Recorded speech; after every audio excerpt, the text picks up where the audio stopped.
This is Richard Lamb, the author of Biografeats, Life Lessons of Courage, Perseverance, and Triumph.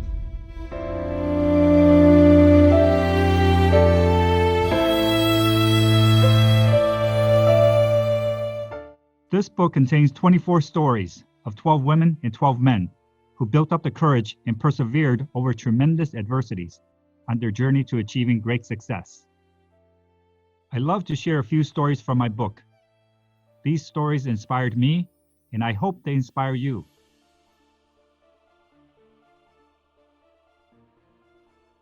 The title of this story is Shooting Star. Poor Phoebe. Her father died of pneumonia when she was 5. The loss of the breadwinner left a huge burden of raising the 4 younger children in the family to Mom and Phoebe's oldest sister, Mary Jane. Then, a little more than a year later, tragedy struck again. Mary Jane contracted tuberculosis and died. Almost everything was sold to pay for doctor's bills and funeral expenses. Not much was left for food. It was at this time that 7-year-old Phoebe began using her clever mind. She learned to trap quails by making contraptions to capture the birds, which served as a source of meat the family desperately needed. Still, she wanted to do more. One day while her mother was at work, Phoebe climbed on a bench to get her father's rifle that hung over the mantelpiece. As she loaded the gun with gunpowder, she unknowingly spilled some in front of the fireplace. When her mother asked who had been playing with the rifle, Phoebe admitted it, then immediately persuaded her mother to let her shoot rabbits. Not long after, Phoebe was providing enough wild game meat for the whole family. The family standard of living improved, and even more so when Mom remarried an old widower who had some money. Sadly, a year and a half later, Phoebe's stepfather died, leaving behind a new member of the family, a baby sister. Tough times returned. To lessen the financial burden, Mom decided it was best that Phoebe stay with a friend, Mrs. Eddington, who worked at a shelter for the poor. In exchange for her help, Phoebe was given room and board and schooling. Less than a year later, when Phoebe heard that a farmer wanted to hire a young girl to take care of his baby, she jumped at the chance to make money, even though she would be 40 miles away from home. Little did she know what lay ahead with the Wolf family. At the Wolf farm, this poor 8-year-old girl was forced to work like a slave, from dawn to dusk, cooking, cleaning, feeding the farm animals, and taking care of the baby. When she fell asleep due to exhaustion, the Wolf lady would yell and hit her. Communication between Phoebe and her mother was cut off. Phoebe never saw the letters Mom sent. As if this wasn't cruel enough, the Wolf lady fabricated letters in her mother's name, encouraging her to work hard and be a good girl. Then she sent letters home, lying to Mom that Phoebe was enjoying her stay and going to school. Time after time, the child begged to go home. "If you ask that again, I'll cut your liver and heart out and hang them on a fence stake for the crows to pick," the Wolf lady threatened. Day after day, she toiled and suffered for 2 years. All this while, she thought her 50 cents per week earnings, as promised, was being sent home to support the family. Mom never received a penny. Finally, one day, Phoebe summoned the courage to run away. When she got home and told Mom about her unforgettable experience, Mom was furious. Phoebe never forgot that torturous experience, but she didn't dwell on it for long. She quickly returned to what she did best to help out the family. Her hunting, trapping, and shooting were so good that she ended up with surpluses of wild game, which was sold to a hotel keeper for a profit. Soon, this 15-year-old was able to pay off the entire $200 mortgage on the family farm with the money she earned. Oh, how my heart leaped with joy as I handed the money to Mother and told her that I saved enough to pay it off. Phoebe rejoiced. During this time, in the 1870s, From age 10 to 15, Phoebe began trick shooting for many hours in the woods, often against her mother's will. As she honed her skills, she dreamt of being a champion shot, perhaps the best shooter in her state of Ohio. She didn't know it yet, but her skills with the rifle would reward her more than she could ever imagine.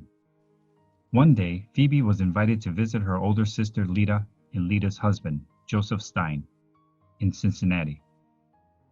Joseph was well aware of the wild game his sister-in-law was sending to his friend and hotel owner, Mr. Frost. The two men belonged to the same gun club. After watching a shooting contest one day, Joseph turned to Mr. Frost and boasted, "That's nothing. I have a kid sister at my house that can beat the socks off that fellow. Bring her out, and we will have a match between them Thanksgiving Day," Mr. Frost suggested. Mr. Frost was so interested in this match that he put up $50 as the prize. For Joseph, there was good reason to be so confident in his sister-in-law's skills. Each one of Phoebe's wild animals was shot through the head. Come the day of the match, the touring champion, Frank Butler, asked who the little girl carrying a gun was. When he learned that Phoebe was to be his opponent, Frank thought it was a prank and laughed. The final score was 25-24 in favor of Phoebe. She shot down all 25 clay pigeons and took home the prize. Frank was impressed in more ways than one. Phoebe's shooting skills were one thing, but it was her grace and charm that won Frank's heart that day. 9 months later, they were married. Together, they would embark on a long and successful career, doing road shows in America and abroad. After a few years of performing trick shooting stunts with the Sales Brothers Circus, the highly entertaining couple was hired by Buffalo Bill Cody to perform in his popular Wild West show in March 1885. Over the next 17 years, the act performed by Phoebe and Frank was always a crowd favorite. Phoebe always had the spotlight because of her amazing skills, while Frank served as her assistant and stunt choreographer. The stunts mesmerized spectators everywhere.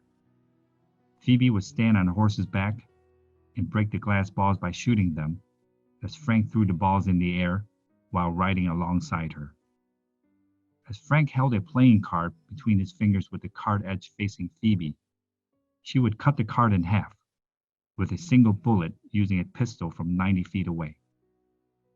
When Frank tossed 6 balls in the air, she shot them all before any hit the ground. Frank always added new tricks to keep the act fresh and entertaining.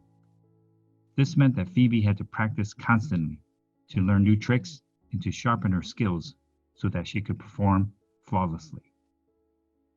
Over the years, millions of fans from the United States and Europe showered her with applause and cheers. Some of Europe's royalty presented gifts, honors, and medals to her.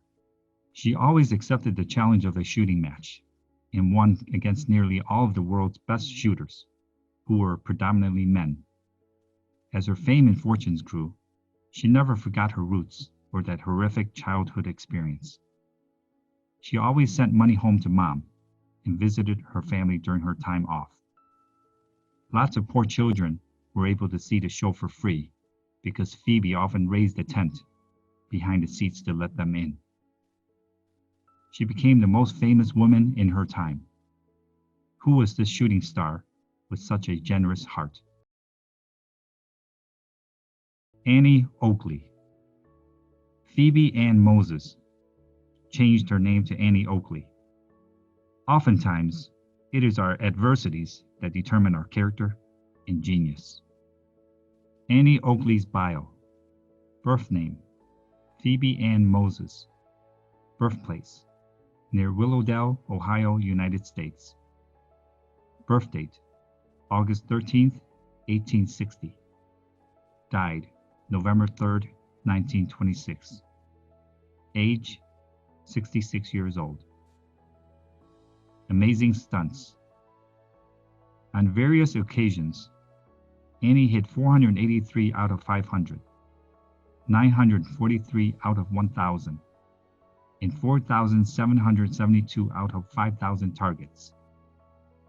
She defeated nearly all of the world-class shooters who challenged her. With a single shot from a distance, she extinguished the cigarette held in the mouth of Crown Prince Wilhelm of Germany.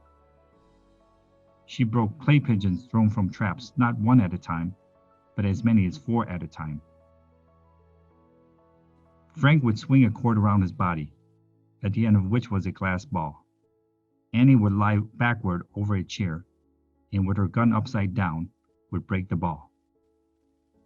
Annie held a pistol backward over her shoulder, and using a silver knife for a mirror, would break a ball that Frank whirled around his body, which was tied on the end of a string.